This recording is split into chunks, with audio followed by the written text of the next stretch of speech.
Dans 2 minutes, Coldplay, c'est Selena Gomez après vos infos de 13h. Bonjour, Guillaume Buan.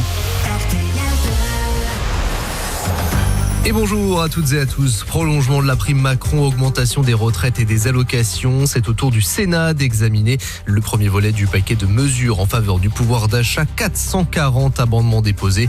Ce projet de loi pourrait d'ailleurs coûter 20 milliards d'euros à l'État.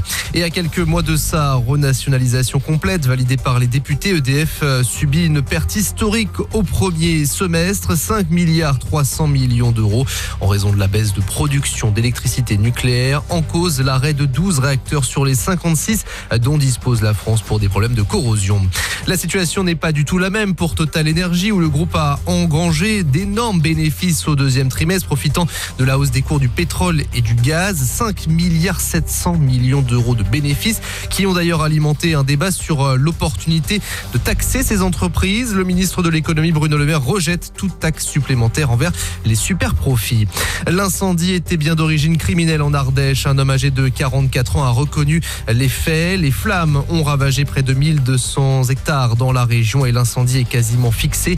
Néanmoins, 300 à 500 soldats du feu restent sur place dans la journée. C'est sa première visite en Europe depuis l'assassinat du journaliste Jamal Khashoggi. Elle passe par la France. Le prince héritier saoudien Mohammed Ben Salman dîne ce soir avec Emmanuel Macron à l'Elysée. Cette rencontre signe un peu plus la réhabilitation du dirigeant saoudien moins de 2 semaines après la visite de Joe Biden en Arabie Saoudite.